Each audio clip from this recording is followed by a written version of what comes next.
With the Mythic Island metagame finally starting to settle, today I wanted to go through my ratings of the best non-EX Pokemon currently in Pokemon Pocket. If you missed my EX Pokemon tier list, be sure to check that out, linked in the video description down below.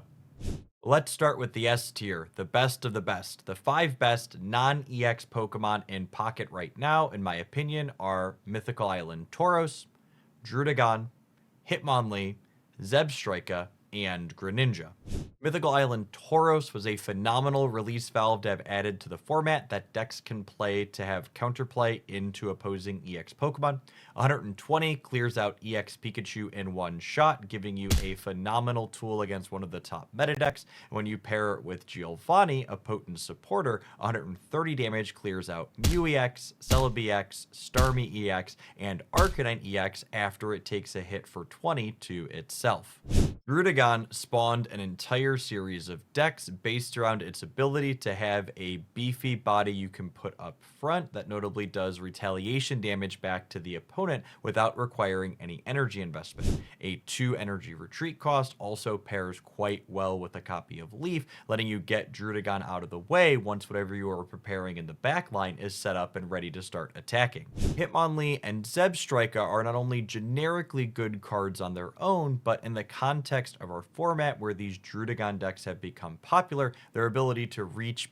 back to the bench and start putting pressure on things that are trying to get set up for the late game is unmatched in the format. These are the best tools you can reach for in Pokemon Pocket right now for keeping up with the incredibly powerful Gyarados deck. Greninja is not only a pairing in the top metagame deck Gyarados EX Greninja, but its ability to attack with one colorless energy makes it a phenomenal pairing for a variety of B tier 2 color decks such as Exeggutor, Fighting, and even Psychic variations that all leverage the frog quite well. Moving along to our A tier, there are 6 cards I would put in this grouping right now. They are Superior,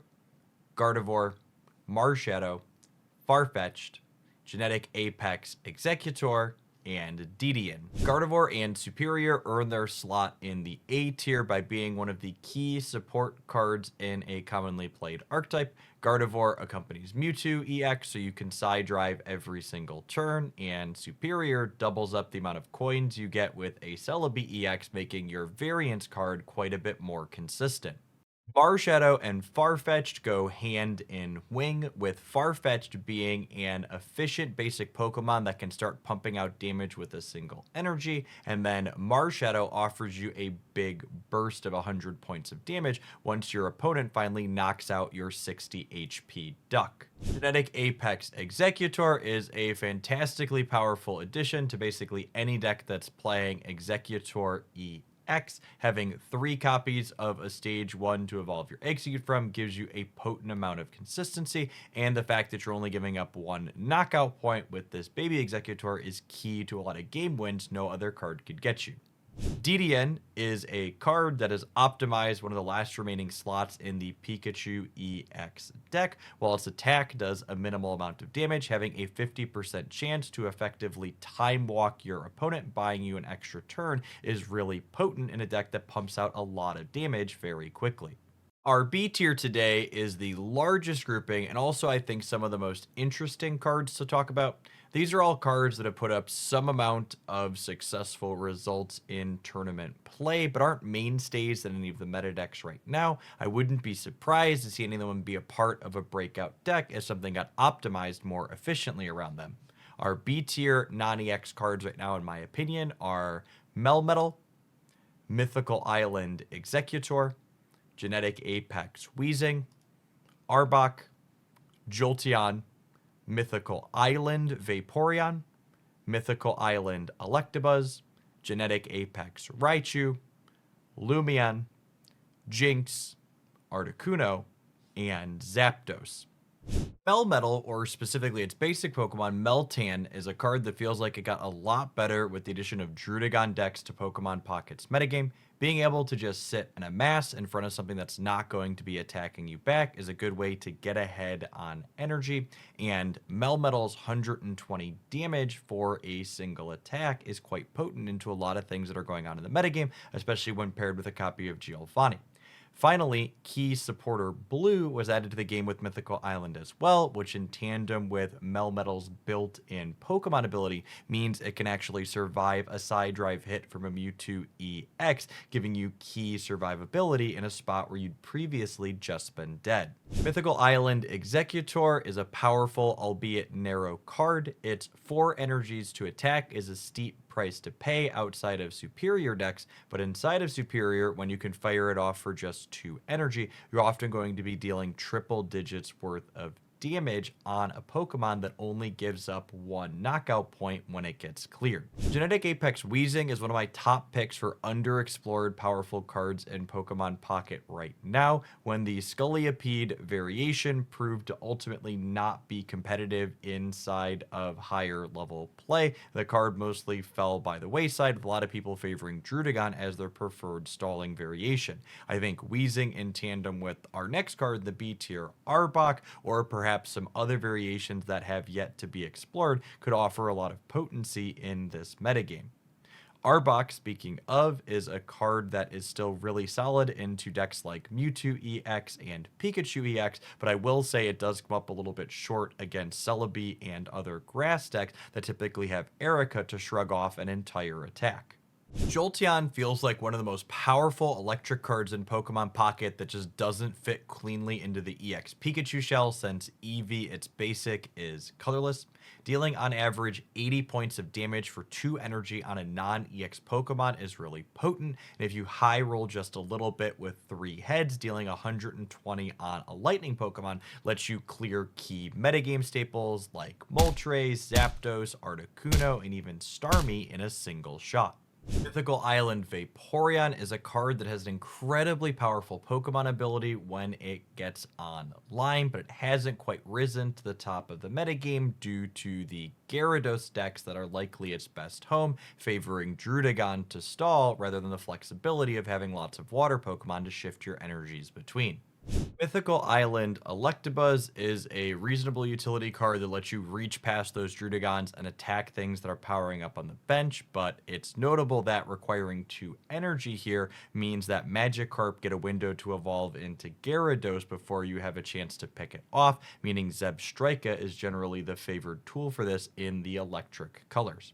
Similarly, Genetic Apex Raichu is a card that's phenomenal inside of Pikachu EX mirror matches, but by and large, it has been pushed out of the format in favor of non-Lieutenant Surge builds of the EX Pikachu deck, since tools like Zebstrika are so powerful in the current metagame. Lumineon is Water's best and most efficient tool for attacking past that Pokemon in the active slot, and its ability to retreat for free gives you a lot of flexibility in how you shuffle your cards around the board and allow your opponent to take knockouts in different spots. This card feels to me like one of the underexplored cards in the format, with its only other obvious pairing being Starmie EX, but what is the 3rd best Pokemon past that really hasn't been ventured into a whole lot by the community.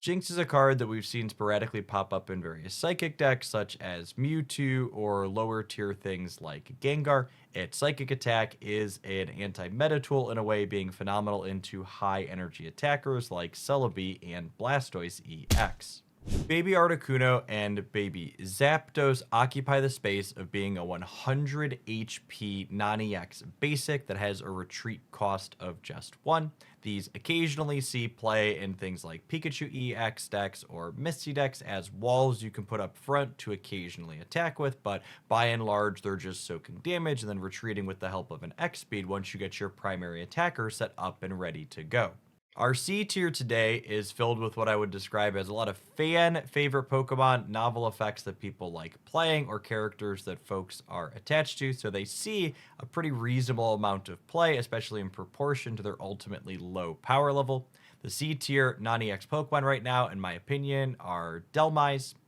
Ninetales, Rapidash from both Mythic Island and Genetic Apex, Mythical Island Magmar, Flareon, Victory Bell, Alakazam, Pidgeot, Scolipede, and Omastar. Dhelmise crops up inconsistently inside of Celebi and Superior Grass decks, but it's noteworthy that the ones playing Dhelmise, as opposed to something like Executor EX, tend to have worse stats. Ninetales, our Rapidashes, and Mythical Island Magmar are all cards in a commonly recommended budget deck featuring the Supporter Blaine. While you could definitely get wins with this deck if you enjoy the playstyle of it or it's what's accessible for you, it's definitely worth acknowledging that it has never put up consistent stats inside of any of our tournaments and regularly has a mediocre win rate overall. Flareon is an effect that I was pretty high on before Mythical Island dropped, but with the release of Tauros to the game, which we rated very highly today, I think Flareon has by and large been obsoleted. I can definitely see a meta game where things like Wheezing, for example, a non-EX Pokemon with 110 plus HP are good, making Flareon a better choice than Tauros, but that's just not the world we're living in right now, in my opinion. Our last 5 cards in the C tier make it the honorary Stage Choose or Inconsistent tier for today's list. While these cards are quite potent, if you draw their 1, 2, 3 card combo early enough and get energies attached to them, I don't think the payoff any of these cards offer individually offsets the fact that Stage Choose are inherently inconsistent in pocket and in general not stellar for being your primary attacker. Finally, our Dragonite tier, or D tier for short, has some of the most mediocre cards in Pokemon Pocket that people play with some regularity, so I wanted to take a minute to talk about why they're not quite good enough, in my opinion. These are the tier's namesake, Dragonite, Mythical Island Golem, Chatot, Sigilith, and Meowth. Dragonite is simply Pokemon Pocket's RNG incarnate. You need to assemble a Stage 2 Pokemon, you need to assemble the right 2 colors of energy over 4 turns, and then even once all those stars align, you have to hope that your Draco Meteors are going to drop in the appropriate places on the board and actually win you the game. Golem is a somewhat similar story. While it's not quite inconsistent on the energy perspective, you need to get a Stage 2 together, and you frequently need to draw a Brock supporter alongside it to be attacking at a relatively reasonable pace. Chatot, Sigilith, and Meowth are, in my opinions, all examples of the fact that your attack every turn in Pocket is a valuable resource. While all of these cards' effects would be really potent if they were on a trainer card, for example, giving up your source of dealing damage multiple turns in the early game tends to not be ideal. Substituting any of these effects for something like a Farfetch'd or a wall with more HP to buy you time tends to be preferred in a variety of situations for more powerful decks.